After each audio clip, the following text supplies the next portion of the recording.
What's going on, everybody? Welcome to this week's episode of the Reseller Greatness Podcast. I have two very special guests with me. One is Michelle. You guys know her. We did a podcast a couple of weeks ago that went fantastic. Unfortunately, I had to take it down, but that's neither here nor there. It did fantastic. It was a great discussion. Wasn't taken down because of us. It was just taken down. She has been selling on eBay longer than me, so over 15 years. And then we have Isaiah, who has been selling on eBay for a couple of years, but is still a tremendous wealth of knowledge and has great opinions. And we are going to come together to discuss a very important topic today, and a topic that is a good refresher for everybody. And we can get a lot of different perspectives on this. So the topic at hand, I am going to preface it by saying I'm going to read an official communication from the export eBay site. The communication is in black and white. The communication does have some things that are left up to interpretation, and some of the things can be seen as maybe being a little bit vague. However, it is worthy of a discussion, if at very least as a refresher on best practices and a refresher on what we should all be focusing on a daily basis.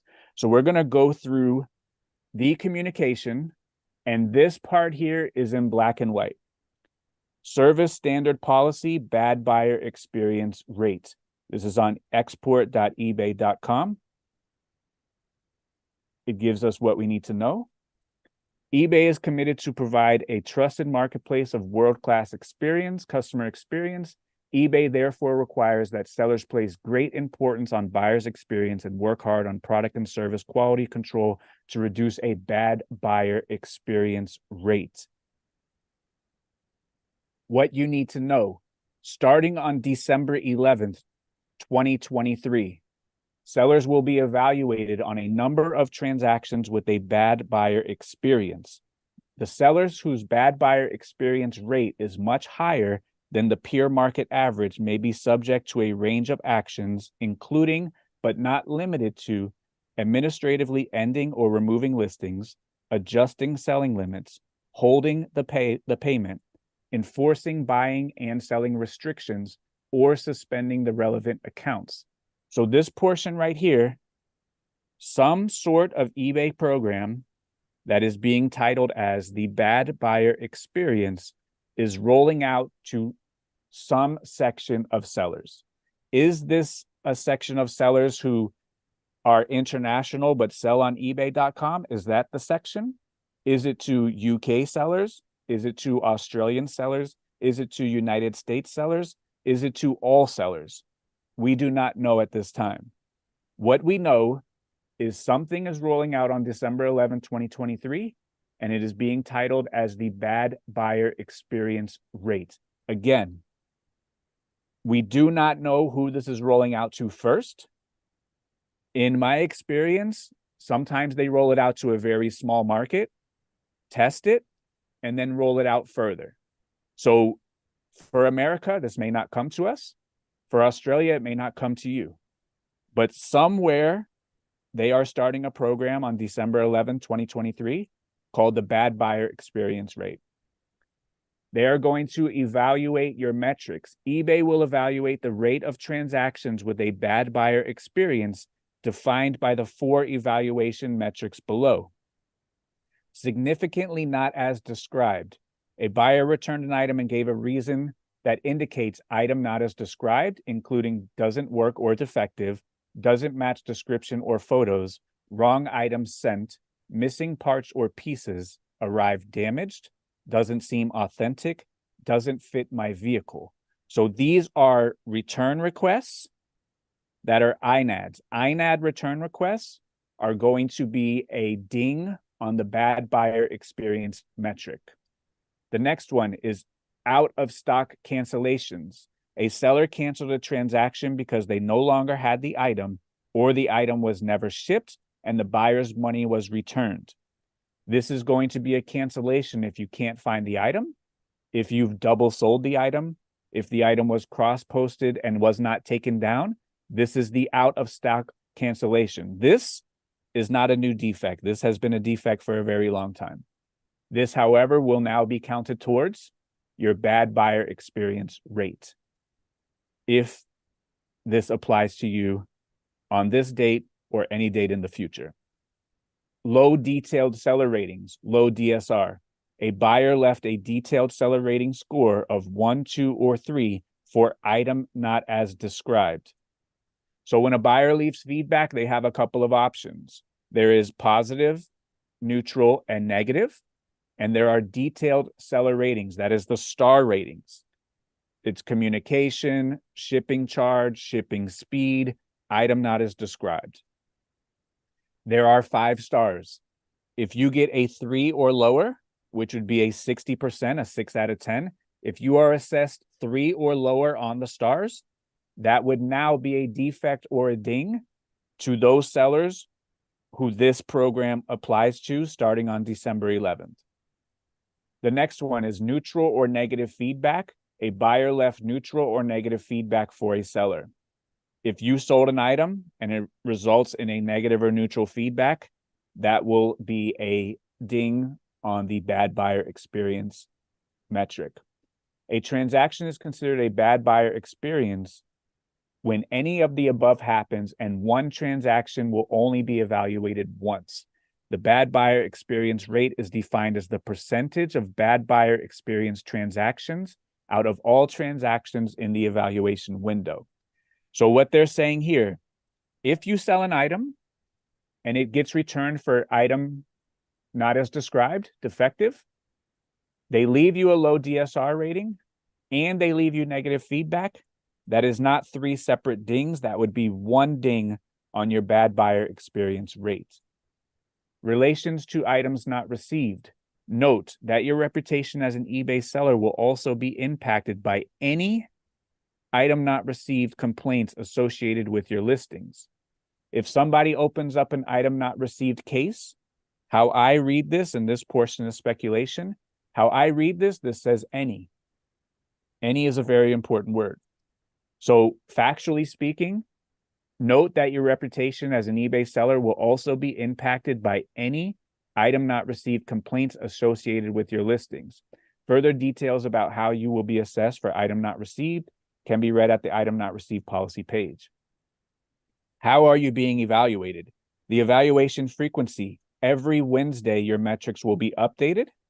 The evaluation window, 12-week period commencing on the last Saturday before the last week of the evaluation date. For example, where the evaluation date is Wednesday, 13th of December, we will review all of your transactions during the period commencing Sunday, the 10th of September, and ending Saturday, the 2nd of December. So this is the window.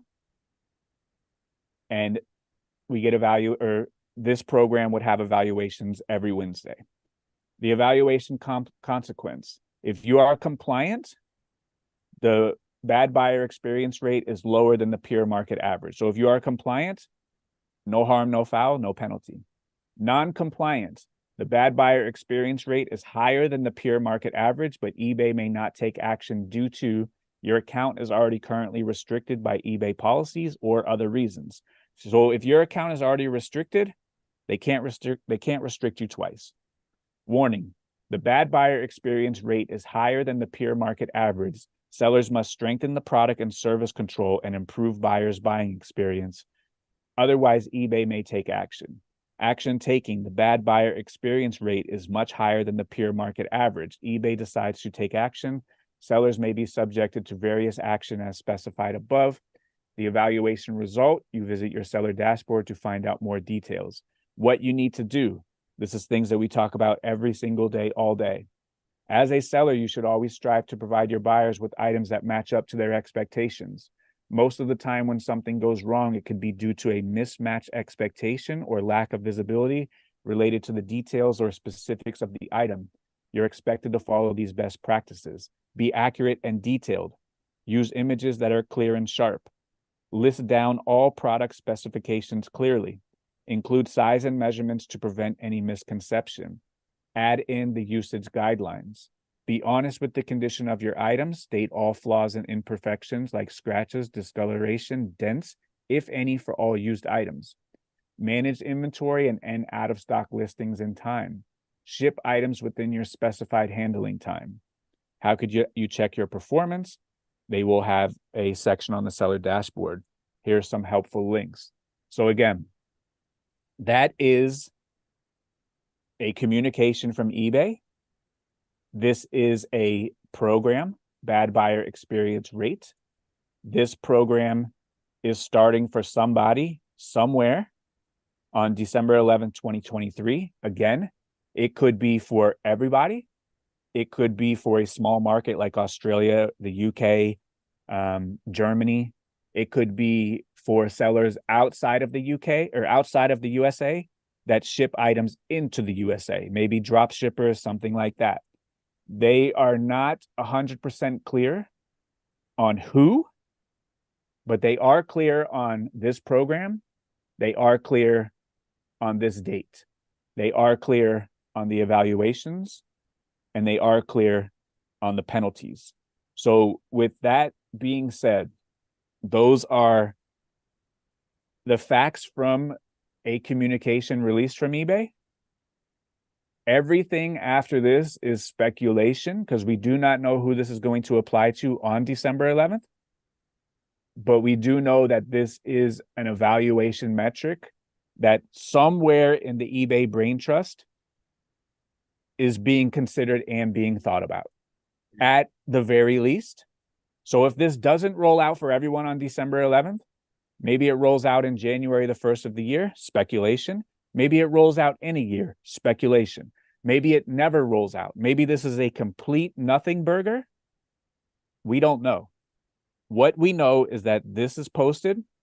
Something is rolling out on December 11th for somebody somewhere. And we all want this podcast to serve as a reminder of the best practices on the things that we are supposed to be doing every single day. That's what this is about. The sky is not falling. We don't do that on this channel. The sky doesn't fall over here. eBay is allowed to make their rules. eBay is allowed to run their business. We have to navigate them to the best of our ability and to the best service of the customer. And that's what this is about at the end of the day.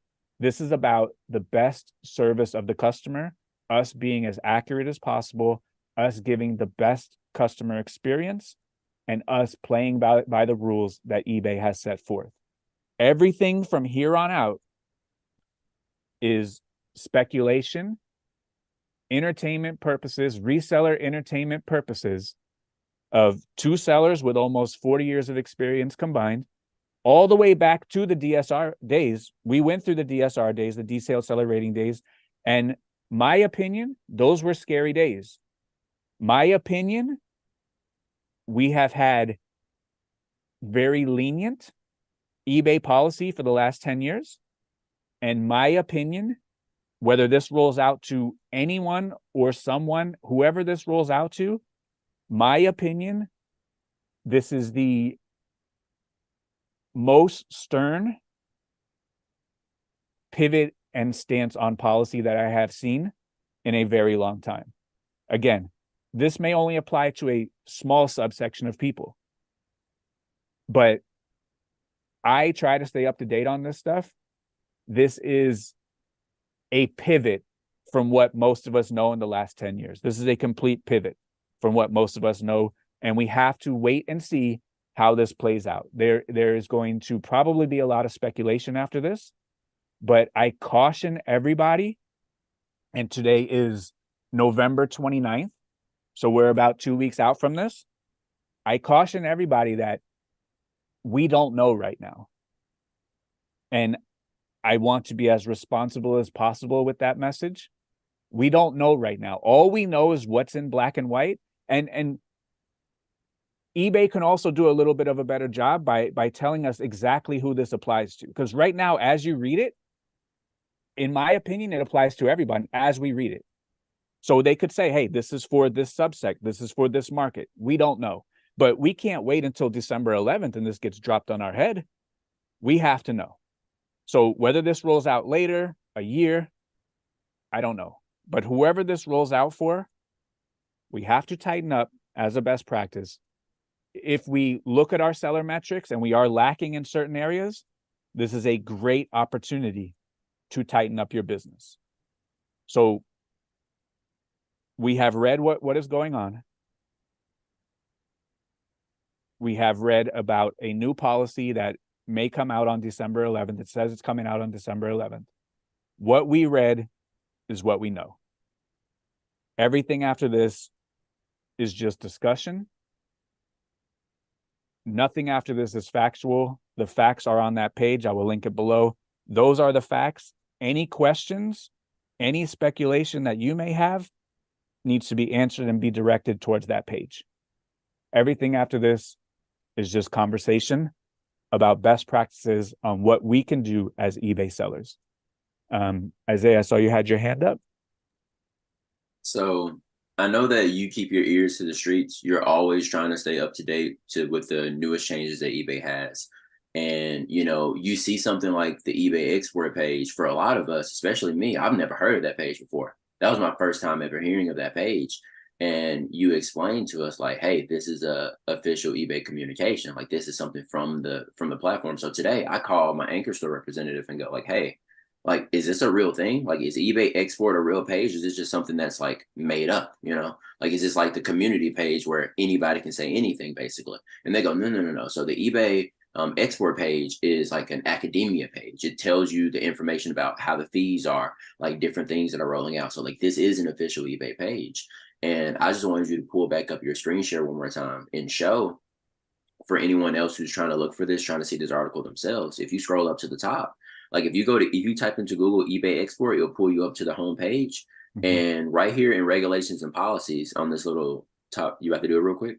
Yeah, like right here in regulations and policies, you can see on the bottom left, it says service standard policy, bad buyer experience rate. It's right there. Like, and this is the policy that we were just reading from. So anyone else who wants to see this, it's right there. It's for anyone to read, not just some like unique link that tech found after 18 hours of like searching online for what's going on. Like this is something that's present on the eBay page. And when it comes to the item not received, like if you click into the item not received thing on that same regulations and policy, that first one, like, and scroll down just a little bit, right there we have the banner that says July 24th, this is rolling out. And if you look on your service metrics page, you have a tab that says item not received rate. That is a real thing for us. So like we know for sure that what's on this page can correspond to what's in our actual stores, what's on our actual seller hubs.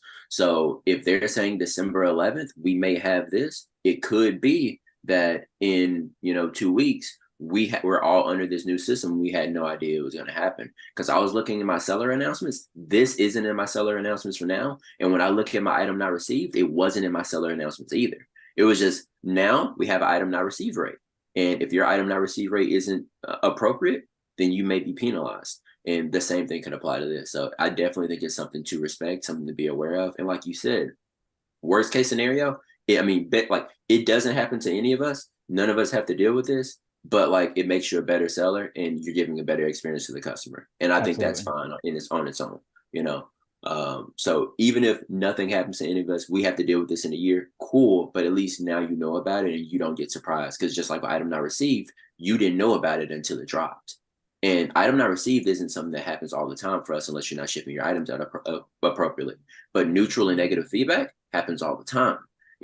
Significantly not as described happens all the time. Out of stock defects happens all the time, especially with the commonness of people using cross-listing software and stuff like that. That can be a thing for you. You end up with too many out-of-stock defects. Not only can you get penalized from cases closed without seller resolution and in your out-of-stock defects, but now this might be a system that could punish you as well. So I definitely think it's something to respect, something to be aware of. And like worst case scenario, best case scenario, we don't have to deal with any of this, but it just makes us better sellers. I agree. So great, first reaction, first take. Michelle, what is your first reaction, first take? And I know you have also called eBay and vetted it too and tried to get some clarification. I did. I'm still waiting to hear back a little bit. Because I talked to a supervisor and she's checking with higher ups than she is just because they hadn't heard about it. So I'm super conservative. Yeah, I'm how I roll. I think what they're doing is they're test marketing this to see how it flies. And we've seen some signs historically of eBay tightening up the reins as far as penalizing sellers a little bit harder in the last couple of years, tightening up the reins as far as, removing defects, removing negative feedbacks. I mean, like, we've all felt it. We used to be able to call in and get a negative removed fairly simply. And they've been really kind of pulling back on that. And so I think this is, though, regardless of where it goes, I do believe that this is, in my own heart, I believe that this is probably a subset, a small test market that they're running this on. And I think what's going to end up happening is that if it works, they're going to roll it out to a bigger subset or roll it out to the US. US is the biggest eBay site. So they try to kind of hold back on us a little bit and we're mean to them. Sometimes we fight back. So sometimes eBay will roll stuff out and then go, oh no, and they'll roll things back. Yep. So I think, that's also a good thing. Like, they do listen to sellers, and Yep. I appreciate eBay. eBay is one of those companies that really does listen to their consumer. Yeah. They are obligated to listen to us as sellers, but they're also obligated to bring buyers to the site. So like, there's this crazy balancing act that they're constantly like trying to weigh, of having a really great buyer experience and having a good enough seller experience that we want to sell here. Absolutely. So there's both sides of it. And so sometimes the pendulum, depending on the year of eBay, where we're on the tail end, I feel like we went through the good years and winter is coming. Yeah. So we need to really be aware. I know that a lot of sellers call in and say, I got this, item not as described. And sometimes they're getting information saying, don't worry about it because that's not a defect. Right. I've always worried about it. I always worry about my account health. I always worry about my neutrals. I always worry about my negatives. I never count that as just oh, it happens, I'll hang on to it, it'll be fine. I always, try to like fix situations that are going to negatively affect my account, even if it's not now. As we're finding, as I've gone through the years and things shift, we find out later that, yeah, well, you probably should have taken care of that. So I think this is a good forewarning of what may be coming. And I don't think the sky is falling. I don't think we need to panic about December 11th. I think, though, that we need to be aware going into the new year that all of this stuff is important, guys. Yeah. We gotta run really good accounts. We gotta do the right thing by the customer. Yeah. We gotta not be stubborn. Like, if you get a 9 ad, you try to avoid it, and deal with your customers in a responsible and good customer service. But if we get false sign ads, we need to know how to fight those. Yep. We need to know how to get those off of our metrics. Yep. We need to know how to read our DSRs. Yep. We need to know how to read those metrics, and we need to know how to like take a temperature of our account health moving forward into the new year. That should be on everybody's new year goal, of like things to do, is knowing your metrics, knowing what your account is, being able to look and take a temperature of your account and make sure that everything's healthy in a quick way, and be able to move forward in a responsible way, but also be doing right by the customer, because that's the Absolutely. most important thing. That's what eBay is looking for. They're looking for repeat customers. They're looking for a positive customer experience. They want sellers on there that will do the right thing regardless. Like, we want sellers that are doing the right thing every single time, and moving forward, that's the stance we need to take as sellers. Even if this doesn't roll out ever, it should always be in the back of our head of do the right thing. Absolutely, I agree. You brought up a couple good points.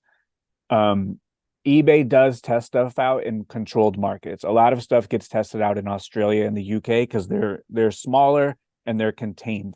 So a couple of ones that come to memory is, I don't know if you remember this, Michelle. Once upon a time, it was very short-lived. eBay Australia tried to roll out their version of Amazon FBA. Do you remember that? Oh yeah. It was very short. They tried to Yeah. have warehouses in Australia that sellers could ship their items to, and Yep. then eBay would fulfilled by eBay. And that was very short, didn't work. So Nope. they tested it in Australia, and if it worked in Australia, they would move that out into other markets. Right. Another one that they did was, and you remember this one, they made it a rule, and the UK has this rule where you can't put your items on sale indefinitely. You have to wait 2 weeks. Yeah. They rolled that out in the USA where you could not put your items on sale indefinitely, and you had to wait 14 days before you can put your item on sale for the first time. Yep. And they listened to the feedback of sellers and they rolled that back very, very quickly. So like you said, they test it in small markets. If it Yep. doesn't work, they stop. They roll stuff out and they are not afraid to roll it back. Now, with that said, that's not saying let's all go to eBay with our pitchforks. Nothing is happening today. We're 2 weeks out. What we know is what's on the page, and that is all we know right now.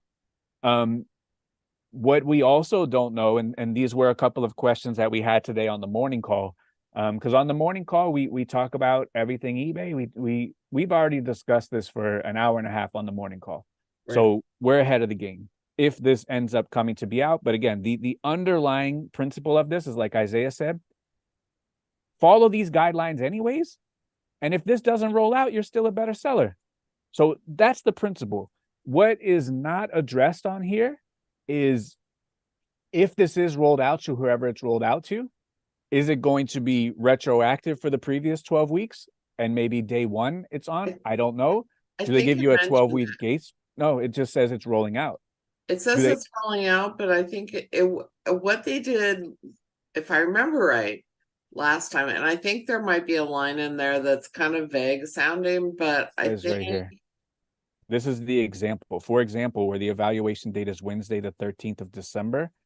Oh, so it is. So this is going to be retroactive. It's going to be retroactive, but it's going to only be retroactive 2 weeks before. So like everything, and that's usually how they roll things out, that like you don't have to freak out about what's at that point. So they'll start it from like a 2-week period, or like when it starts. So December 11th. But this here is 12 weeks. So but this is also an example. For an example, the evaluation date of the 13th, Wednesday, which would be 2 days after it gets rolled out, the evaluation date would be September 10th through December 2nd. So this example that they're using would be a retroactive 12-week period.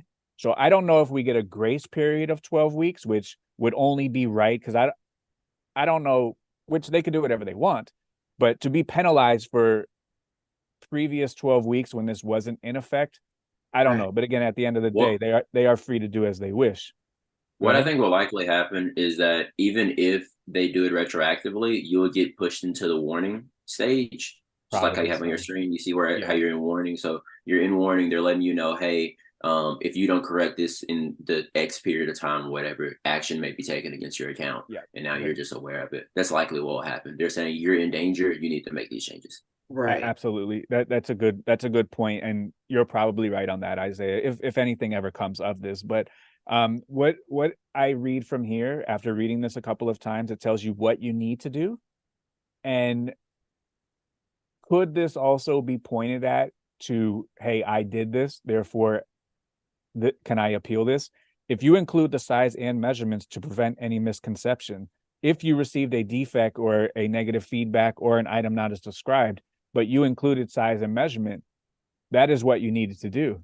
Would that now be up for appeal, up for discussion? And this right here, end out of stock listings in time. When I first read this, I read that as the out of stock option, but no, this is telling you end your cross-posted listings in time. That's what this is reading. So I have no opinion about cross-posting. If it works for you, excellent. But if this happens, this is another complexity to that. And they have already been very, very strict on your out-of-stock defects. That is one of the most harshest defects that you can get. So if this does end up coming out to whoever it comes out to, it's coming out December 11th, no matter what. Who it's coming out to, we don't know. But whoever it comes out to, we have to be vigilant, and we have to be paying attention to this stuff. So I guess for the people that have been selling for a long time, this program and these evaluation metrics is a stark reminder to the days of the detailed seller rating report, which was around the year 2008. And at that time, it also doesn't tell you what your percent needs to stay under. And it also tells you that you are judged against your peers. It does not tell you who your peers are. Right. And it does not tell you who left these feedbacks, perhaps. Because in the DSR, the detailed seller rating days, you were judged against your peers, but they didn't define who your peers were. So if I'm selling 250 items a day, listing 250 items a day, I don't know who my peer group would be. If you are in certain categories, I don't know who the peer group is, but eBay has some sort of algorithm that I'm sure they're fine-tuning. I'm sure there are a lot of protections for us in this. But this here, harkens back to the detailed seller rating days, where back then, if you had a 3.5% or higher defect rate, then they would start taking actions on your account. So the most complicated part about the detailed seller rating days was that you could sell an item. There could be no case open for the item, so you never got a item not as described. You received a positive feedback, but if the buyer left you a 3-star or lower, that was still a defect. That was the most complicated part of the detailed seller rating days back in 2008. And I'll repeat it again. You could sell an item, have no return request opened for it, receive a positive feedback, and if the buyer clicked the wrong stars, you would be eligible and you would receive a defect on your detailed seller ratings report. And the unfortunate part about that is that this program will weed out a lot of bad sellers, which overall is great for the platform, great for the customers. Once upon a time, I read communication from eBay that said there is a disproportional percentage of buyers who leave a negative feedback as their last feedback and never come back on eBay again.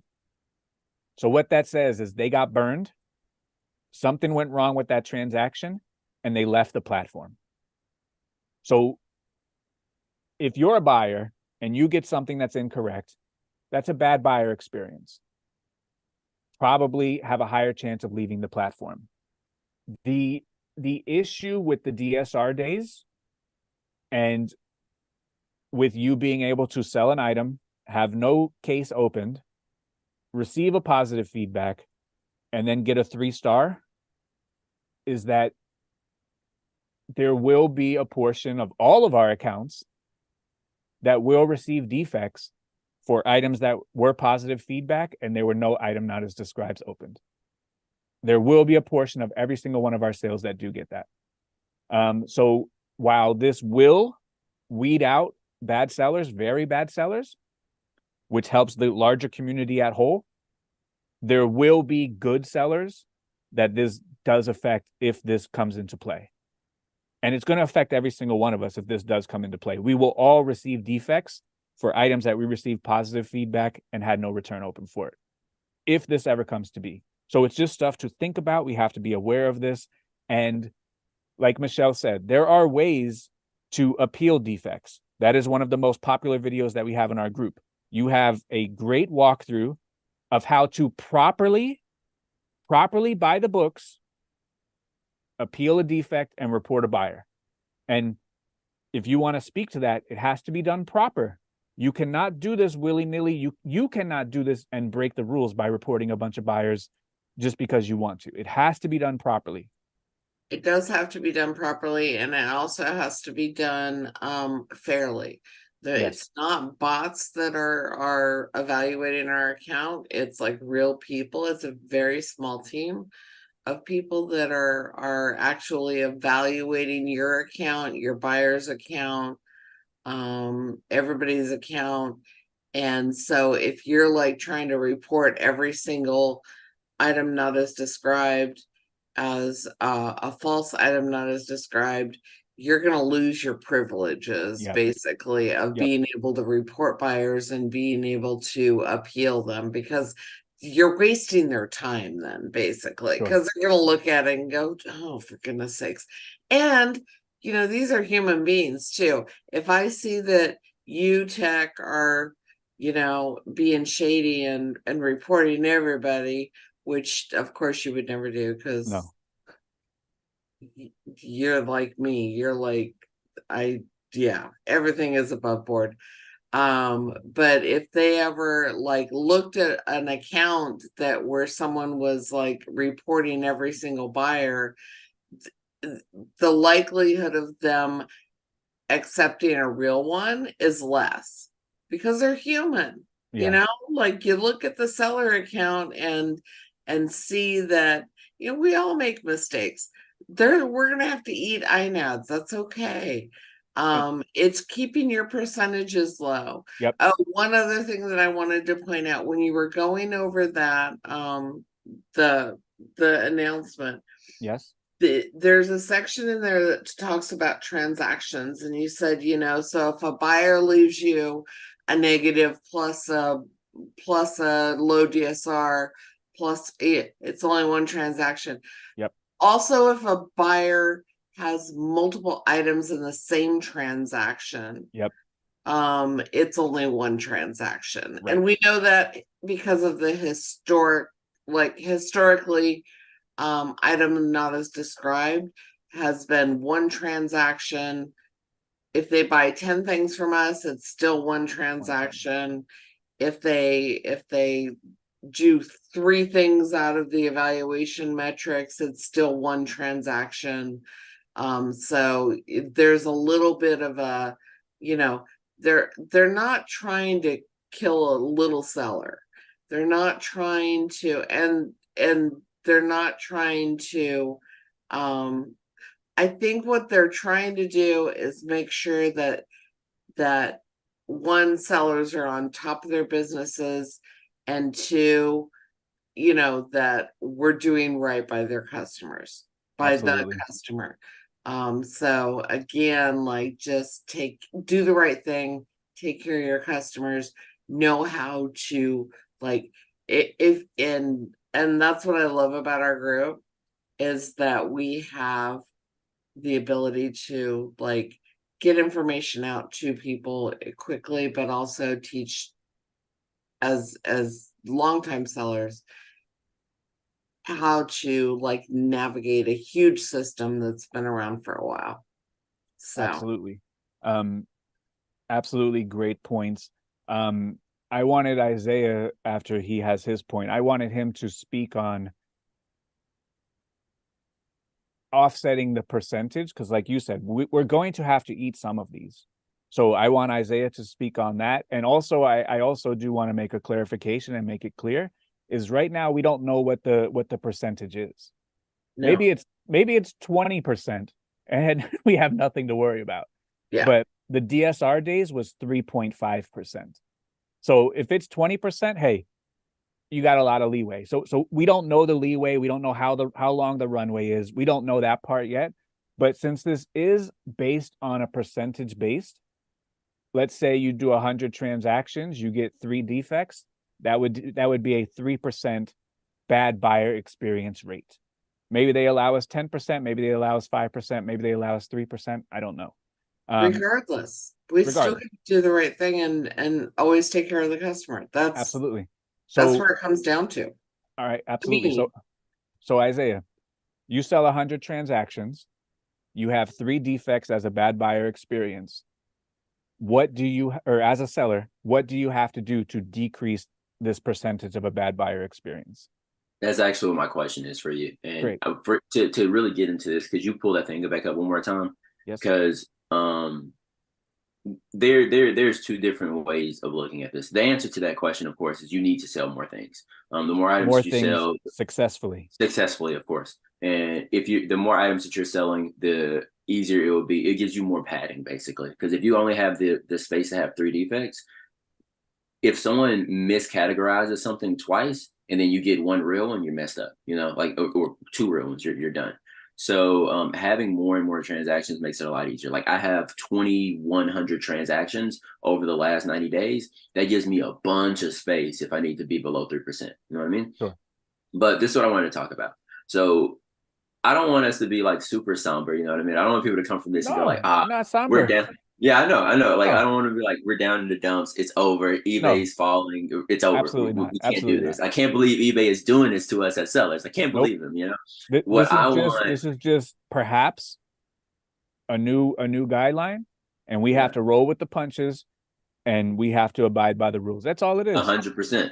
And I want people to like leave this and go, all right, this is what I'm going to do. I know exactly what I'm going to do. Let's rock and roll. So I wanted to go through each of these evaluations and talk about like, how can we rock and roll and deal with each of these things? So excellent. Like one second before we get there.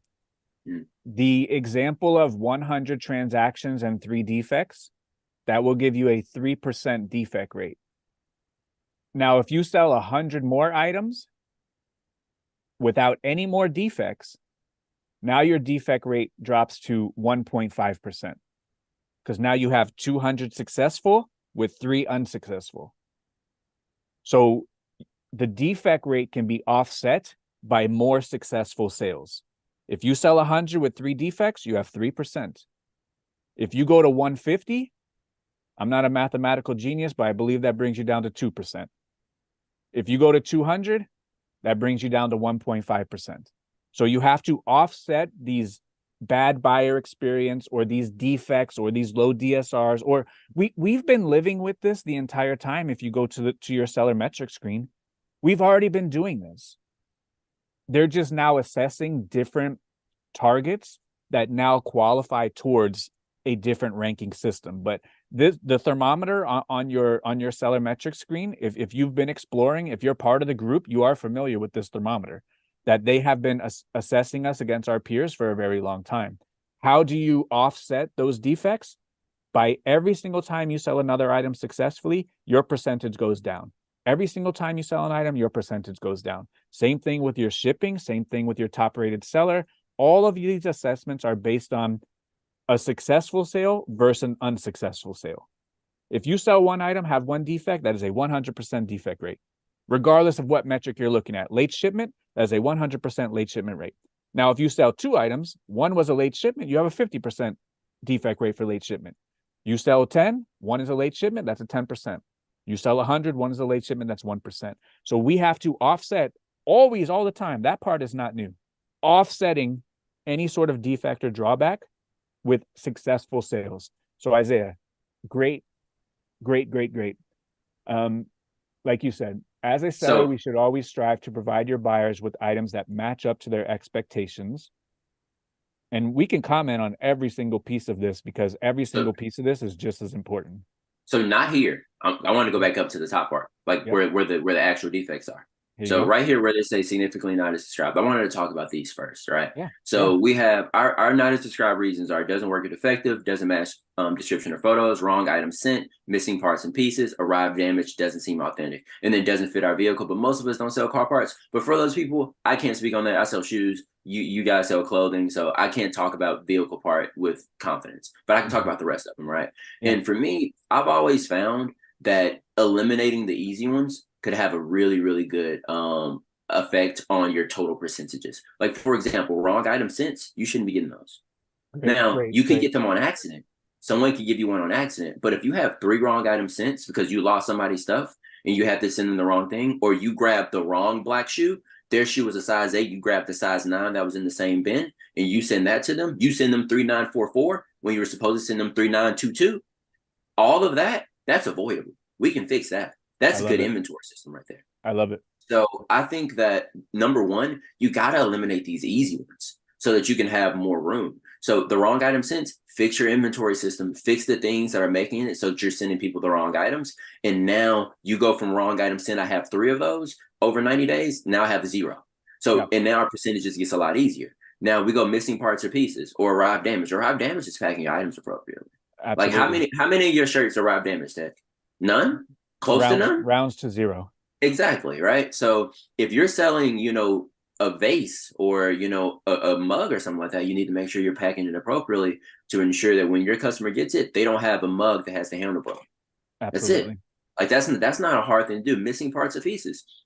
If you're selling a puzzle that has 100 pieces to it, and you send someone a puzzle that has 87, and you didn't disclose that this puzzle has 87 pieces, clearly they're going to hit you with a missing parts or pieces. You send somebody a shoe that doesn't have laces, and you didn't describe that this shoe doesn't have laces, clearly they're going to hit you with missing parts or pieces. You're like setting yourself up for these. Absolutely. So like a lot of these are easily fixed. And if you have 2 wrong item sends, 2 missing parts or pieces, 2 arrives damaged, and you just stop making those mistakes on your end, you can substantially reduce your percentages. And then we go into the harder ones, right? Like doesn't work or defective can be more difficult, right? Like because a shoe might not actually be defective, but they didn't like the way it felt or something like that. And the reality is it doesn't fit. They go, doesn't match description or photos. This feels like a size 9. And the tag says size 9, but they're like, I actually needed an 8 or something like that, right? And it should be a doesn't fit return, but they're saying doesn't match description or photos. But there are scenarios where I'll do a listing, bro,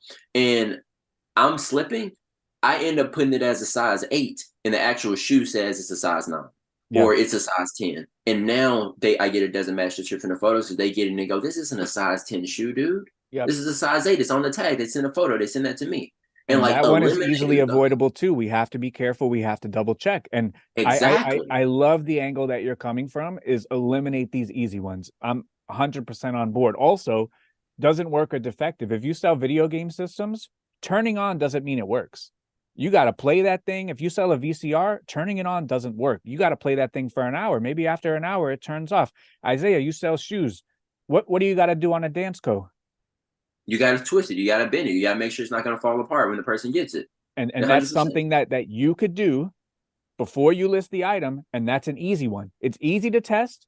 You could test shoes. You can test electronics. You could test everything. That's something that we have to do. That is our responsibility. The doesn't seem authentic is an easy one. Don't list stuff that is any amount percentage questionable in your mind. And I figured this out a long time ago. There was a day where I was holding something in my hand and I put it in front of me. And I didn't know everything about clothes back then. And I start building the listing and I have a 1% doubt in my mind. And I'm building the listing 1%. And it hit me right in the face. And I said, I do not want to get a counterfeit claim or a Vero on this item because I sat here and thought about, is there a chance? So is there a chance? I don't want to list that and then 2 weeks later I get a Vero on that or I get a policy violation. And I was the fool that sat here and had a second guess on it. So if I have any second guess or there's 1%, I toss it. It's not worth my account. My account is worth millions of dollars. Isaiah's account's worth millions of dollars. Michelle's account is worth millions of dollars over the lifetime of its account. If there is a 1% chance, don't be the fool who listed it and been like, dang, I knew that when I was listed it. I didn't want to be that fool. So, all right, item not as described, excellent. Doesn't work or defective. You could do the bend test. You can test your controllers, excellent. Doesn't match photos or description. This is going to be the hardest one. Wrong item sent, easily avoided with the proper procedures. Missing parts or pieces, easily avoided with the proper procedures. If you're selling a video game system, forget to send a controller, that's on you. That's on you, and that's a bad buyer. That's a bad buyer experience. Arrived damaged. If you're selling a video game system and you ship that thing in properly and it arrives broken, shame on you. Bad buyer experience. You deserve the defect. Doesn't seem authentic. Err on the side of caution. Doesn't fit my vehicle, like you said. I don't have a lot of experience in that, but they do have the product match guarantee. So there are going to be their own complications inside of that. I can't speak to that one. So I had a case in point for you too. With doesn't work or defective, bro. It's me shooting myself in the foot, dude. You know how I was showing you those boots that had the lining all torn up? So I don't know if you guys sell like knee-high boots and stuff, you've seen a lot of them. If they have those fake, like those fake leather linings, they will start peeling everywhere, right? So even if you describe it, here's the problem. The customer doesn't see that you said that the lining is peeling, or when they get it, the peeling looks worse than they thought it did. Yeah. Right. Because it's really hard to describe how bad this peeling is. Or they put it on 3 times and now it's peeling everywhere. It's 4 times worse than what it was when you gave it to them. Sure. So now they go, bro, I got to return this. And guess what reason they're going to choose? Doesn't work or defective. And you can't even fight it because you don't know that they understood that the amount of lining wear that it had is the amount that they would receive. Yeah. So and I had 82% lining wear, or was it 71% lining wear? No one knows. And I had 2 of those. I got 2 of those in like the last 3 weeks. And guess what my decision was? Stop selling boots like that, bro. Yeah. Like, stop doing it. All you got to do is stop selling those kinds of boots. And boom, that's 2 defects gone. Easy. Absolutely. And it's an obvious thing. It's those little things that we got to fix. And we're not worrying about this stuff anymore. Absolutely. So like Isaiah said, doesn't work or defective, we can avoid those. Wrong item sent, we can avoid those. Missing parts or pieces, we can avoid those. Arrives damage is avoidable. Doesn't seem authentic is avoidable. This one right here doesn't match description or photos. We all make mistakes. And like Isaiah said, those are the ones that we got to eat. We eat those and offset those with better sales, we'll be just fine. But if we start racking up these easy ones, that's when we're going to run into problems. I still think that one's avoidable.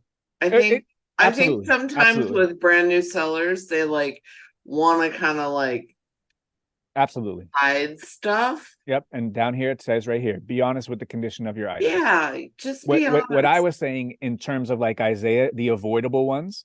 Right. This one here is the least avoidable in most cases on an item not as described. An item not as described, which is the official one. So like, and not selling, and like Isaiah said, just don't sell them anymore. Right. Don't sell things with, don't sell junk. Right. Sell things that are quality. Give your customers what they want, because I'm sure a customer, if given a choice of a quality item that doesn't have any flaws and something that has a hole or a stain on it, they're going to pick the quality item that doesn't have any flaws, right? Absolutely. So, better experience. Yeah, it's a better experience for the customer. So if you're finding things with a bunch of flaws, or you're not checking your items over when you're at the thrift store or wherever you're at, and just calling it a day, and scooping and not checking, then you're going to end up with a lot of those item not as described. Absolutely. Michelle, you want to speak on the second one? Stock out cancellation. Stock out. A seller canceled a transaction because they no longer had the item, or the item was never shipped and the buyer's money was returned. The second part is a little bit vague, but what can we do as a best practice for our out of stock? Make sure we don't have out of stock cancellations. There's a couple things. One is having a really, really tight inventory system. You cannot be sloppy here. And I am almost 100% sure there are sellers that talk a lot about how eBay took down a transaction or relisted one of their items. And 9 times out of 10, it's a seller error, because I've never had that. Get those. I very rarely get them, and when I have had them, it's because if I think back, it's like I sold it and then the customer canceled it before I shipped it.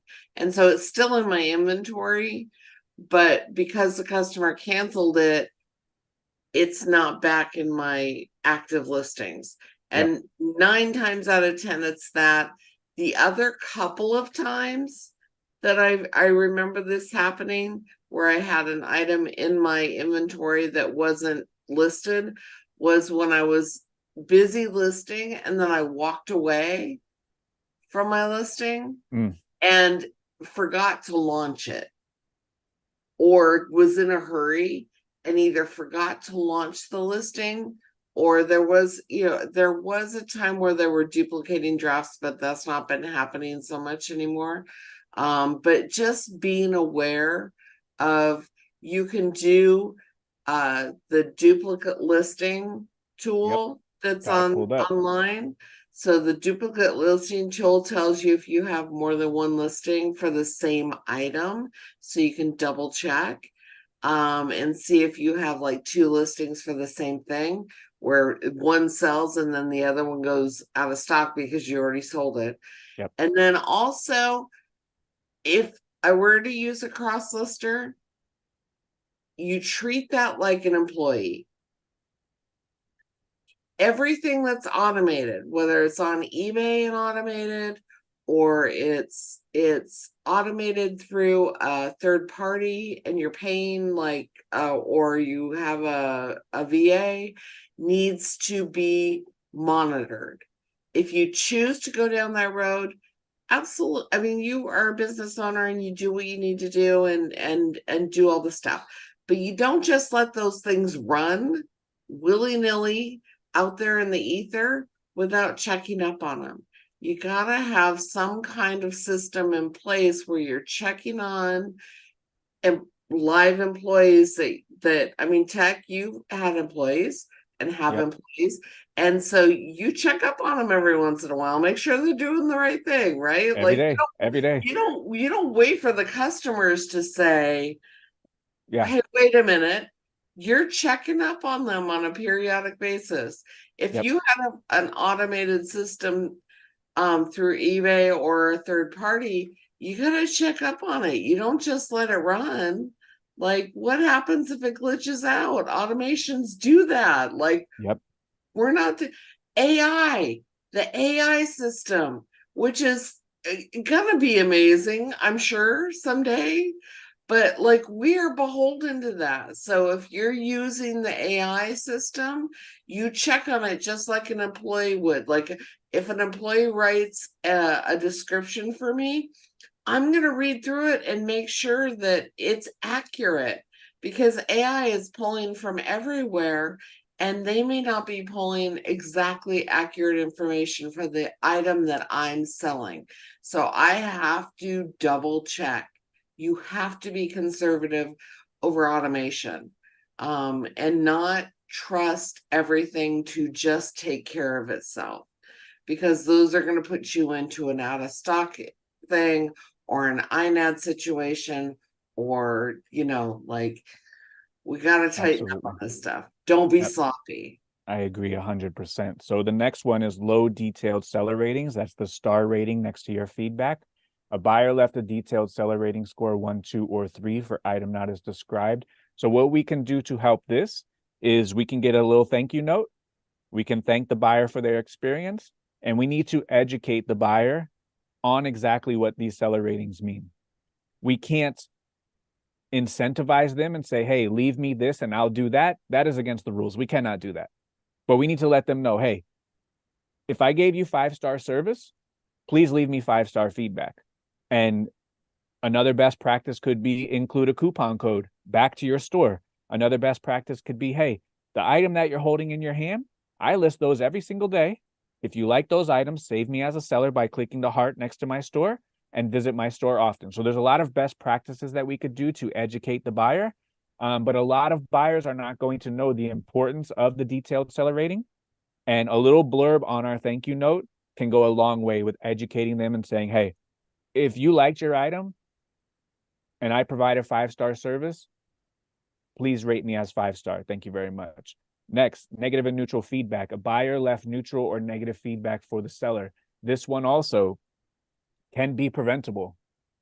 And I am a big fan, staunch believer in when you get a message from a customer, responding immediately.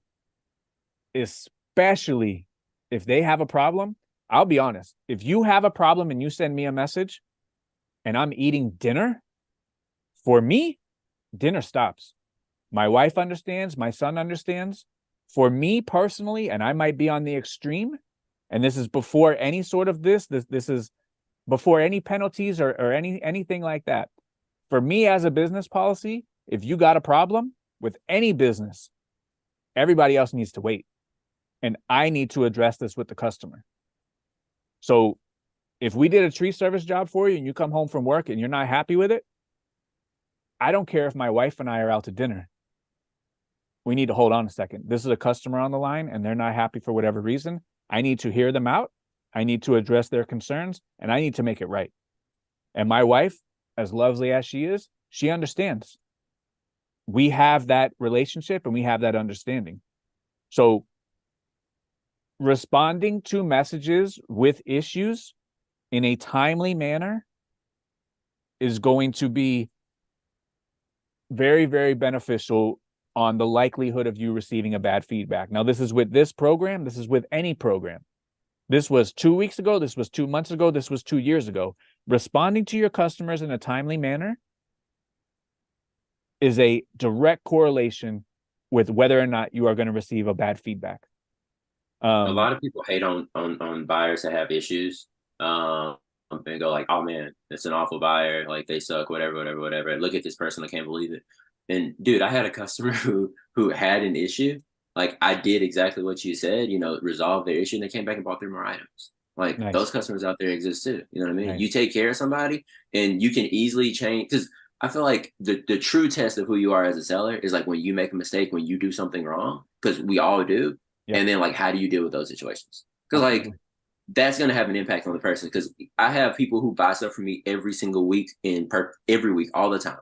And those people, even if I make a mistake, if they know like, oh man, he's going to still take care of me, even if something's wrong, that gives them so much more confidence than like, all right, okay. Like when it's perfect, I'm good. But like, if something's wrong, is he going to ghost me? Is he going to block me? Is he going to do this? Is he going to do that? Right. So just making sure you're taking care of your people is awesome. And one more thing about the out of stock one.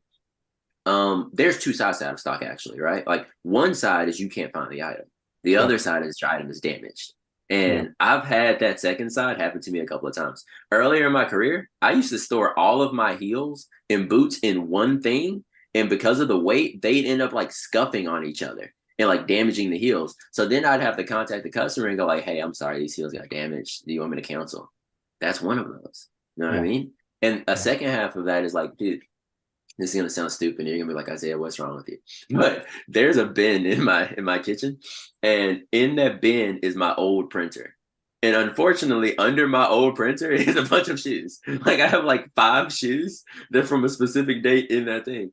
And I was pulling out, I don't know if you guys know what wallabies are, but Clark's wallabies, they have those little creep soles or whatever. So they're like really soft. And the printer indented the sole on the shoe. And like that could have very easily ended up being a situation where this isn't, I have to cancel this for out of stock. Fortunately, I'm a shoe wizard, so I fixed the shoe. But if you're not a shoe wizard, like now you have to cancel that item for out of stock, and that's a defect for you. Yeah. And that's the problem. So, and that's avoidable. That's one of the easy ones. That's one of the ones we can beat. All you got to do is don't put printers on your shoes. Put a lid on your bins. You know, like it's not that hard. You know what I mean? And so that's one of those things we can avoid. And a big thing, we talked about this in the morning call. Like there used to be a thing rolling around where people would go, "Oh, just get the customer to say, hey, cancel my order, even though you don't have it." And then you don't get the out of stock defect. But eBay's been cracking down on that for months now. Absolutely. And people will message the customer and go, hey, I don't have your item, but would you like to cancel or get a refund or something like that? Or would you like to cancel or get something else? And the customer says, I'd like to cancel. And eBay still gives you the defect because you didn't have it and they know you didn't have it. Absolutely. So like that's the big thing. And if you're doing that, that's another one of the little ones. That's one of the things you can fix. And that's an inventory system issue that Michelle was talking about earlier. And absolutely. That's what we have to focus on. We got to beat these little things. And if you end up getting 2 or 3 negative feedbacks. Let's not say 2 or 3. Hopefully you're not getting 2 or 3. Depending on how many items you're selling, because like most people sell like 5, 10 items a day or so. So you don't want to be getting 2 or 3. But you get a negative feedback this month, then like if you're doing good on everything else and you get one negative feedback, it's not going to crush you. You know what I mean? Yeah. If you're getting these easy ones, you're not going to get crushed. But if you're messing up on these easy ones and you get these negative feedbacks, you're taking a trip to a place you don't want to be. So I just wanted to say that about those two. Yeah, and that's with this program and without this program. 2 years ago, if you're racking up the easy, preventable, sloppy defects, it's going to impact your business. Like eBay has already impacted placement based on how well you perform. Like this is just like another step of like reinforcing the same thing, reinforcing the same principles. So, all right, so let's wrap it up with the bottom portion of this. What you need to do. As a seller, you should always strive to provide the buyers with items that match up to their expectations, accurately describe your items. Most of the time when something goes wrong, it could be due to mismatched expectations or lack of visibility related to the details or specifics of the item, meaning it wasn't accurately described or there's conflicting information. Like Isaiah said, shoes are a size 8, they really are a size 9. That's what this is saying here. Or it told a little white lie and didn't accurately describe it, or missed a flaw. That's what this is. You are expected to follow the best practices. Expected. Be accurate and detailed. We need to have processes in place where we are assessing our items while we're prepping them, taking note of any flaws, assessing our listings, making sure that the title matches the photos, the title and photo match the item description, the title, photo, item description matches item specifics. All of that has to match. We need to use images that are clear and sharp, mean that we need to take accurate photos of our items, and they allow us 24 photos. So we have every chance in the world to be accurate and use clear, sharp images. List down all the product specifications clearly, item specifics, accurate, pertinent information, all needs to be laid out. Include size and measurements to prevent any misconception. If you are a clothing seller and you don't want to do measurements, they're telling you right here, you are expected to do the following. List measurements to prevent any misconceptions. If you sell other items, linens, blankets, paintings, they want you to include measurements. If you sell maybe pottery, bowls, it is a good buyer experience to give them the most accurate information so the buyer can do their due diligence and make an informed buyer decision. Add in the usage guidelines. I'm a little bit unclear about this one. Does anyone have a read on this? It would be strictly speculation, but I guess what the item is intended for. I think like if it's a US item and you're selling it on another site, that it may or may not work in their plugs and they have to do, that kind of stuff. Absolutely. If there's any usage guidelines that are like pertinent to the market that you're selling in, then you need to be very, very clear. Absolutely. And for video game sellers, they have NTSC, which is for North America, and they have PAL, PAL, which is for outside of America. And you need to be clear. This console is NTSC, this console is PAL. Be honest with the condition of your item. State all the flaws and imperfections like scratches, discoloration, dents, if any, for used items. So accurately describe them and disclose them. I would disclose them in the photos, in the condition notes, and in the description. Cover your bases everywhere. Manage inventory and end out of stock listings in time. Exactly what Isaiah spoke to. Exactly what Michelle spoke to. No sloppiness. No pile in the corner inventory system where you have to search for 45 minutes to find your items. No finding the item and it's broken. We need to, if an item is for sale, we need to know where it is. We need to be able to find it, and it needs to be delivered exactly how it is described. Ship items within your specified handling time. That's a given. We've been living underneath those guidelines for a long time. But a late shipment is going to result in probably one of these. Hey, and you shipped my remember, items item 2 not weeks received late. on there too. Yeah, and item not received. You're right. So right here, Note that your reputation as an eBay seller will also be impacted by any item not received complaints associated with your listings. It doesn't tell you, hey, if this is cleared up and the item is received, no harm, no foul. It doesn't tell you that. But currently, any item not received case, you are being assessed for that, even if it does get cleared up with a confirmed tracking number. So this right here, great point by Isaiah. So, all right, so we will wrap this one up. We've gone long enough. Just going to circle back. This Can I say is one more thing Go about ahead. what you just showed? Yes, So sir. scroll back to the bottom, and this is super important for me. If you guys look at these 8 bullet points or whatever, 6 of them is about describing your item, which tells me that most of the issues that customers are having is not like these things aren't happening because buyers are accidentally hitting a 3 when they meant to hit a 5, or they accidentally left you a negative feedback, or they accidentally did this or did that. This is happening because you failed to describe the item the way it should be described. This is happening because your photos aren't clear enough. This has happened because your item specifics are wrong, or you are underplaying flaws like Michelle brought up earlier. So like we just have to be honest with our customers. There's people who buy flawed items all the time. And as long as you describe the item appropriately, Absolutely. you shouldn't have this many issues. Yep. You know? So 100%, this is telling us just be accurate and describe your items appropriately. And like most of this stuff will fall into place. And then on top of that, make sure that you have the items when you sell them and ship them appropriately. So like that's not a hard bar to clear. eBay wants us to describe our stuff, make sure we have it, and ship it when we're supposed to ship it. And we choose when we're going to ship it. It doesn't say within eBay's determined handling time. It's the one that you specify for yourself. You decided on 2 days. You decided on 5 days. You decided on 1 day. You decided on the same day. So like all you got to do is describe it right, make sure you have it, and ship it to the customer. And if anything come up, answer their questions. Yeah. That's it. That's not a big bar. That's not a big bar to clear. You got it. You got it. All right. Thank you very much. So again, this was on export.ebay.com. This is a service standard policy, bad buyer experience rate, which is new verbiage. That is a new communication. Something is starting for somebody on December the 11th, 2023. Again, maybe for everybody, maybe for a smaller market like the UK or Australia, may only be for someone that lives in Germany but does business in the United States. It may only be for those people. It's just a good topic, a good conversation. Perhaps, like we touched on, the start of a pivot to a little bit of a more stern stance, when for the last 10 years, like Michelle said, the pendulum was very, very seller friendly. We may be kind of rocking in a different direction if this does come to term. But again, this is what we have. I'll put the link below. Can I just bring something up, Tech? Yeah, I'm going to go to you for the closing arguments, and you're going to take us home. Okay. This is just out here by eBay. This is the black and white.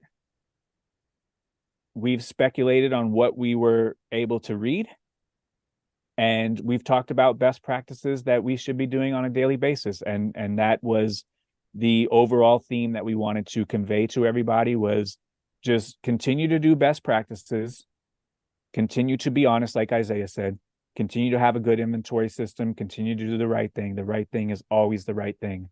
And there's nothing to be worried about. The sky is not falling. Right. It's just, we need to be informed. And even if this doesn't apply to us, it's a good reminder. It's a good wake up. It's a good, hey, 2024 is almost here. Even if this does not apply to any of us, use this page as kind of like your shining star and your North Star of how I should run my business. And I hope we did a good job on that. And I think that we did. That this is out here with a date. And that's all we know for right now. But what we do know is that this is a great guideline for us to be practicing on an everyday basis from today forward and today previous. So Michelle, Isaiah, thank you. Let us know where people can find you at. I am well, I will be back on YouTube, I promise. Okay. Eventually. I know I've gotten a bunch of followers and I appreciate it.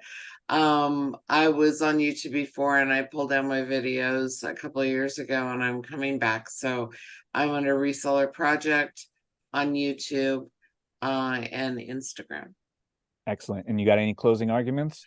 I do. Just I feel like regardless of what's happening in the community, what's happening with eBay, if you always run your business tight, you always do the right thing for the customer, you're always customer focused, you will never have an issue. Never had an issue with the DSR program before. Me either. Like in 2008, because I always run my business really tight, really well, and conservatively. I never flew high.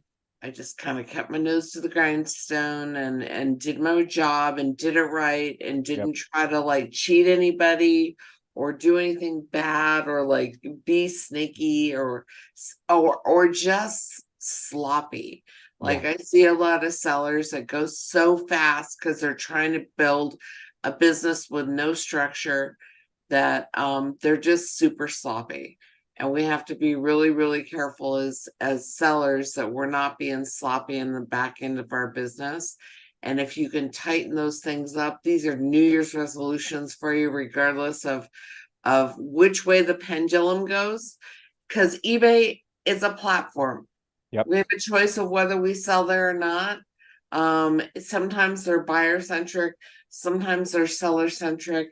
It doesn't matter to me because I run my business focused on the customer. I'm not focused on what eBay's doing. They can do whatever they want. I will follow the rules of whatever they need me to do, but I'm actually really focused on the customer and making sure that they have a good experience for me. Yep. Beautiful. And if you do that, you're going to be okay. Beautiful. Very well said. Isaiah, closing arguments.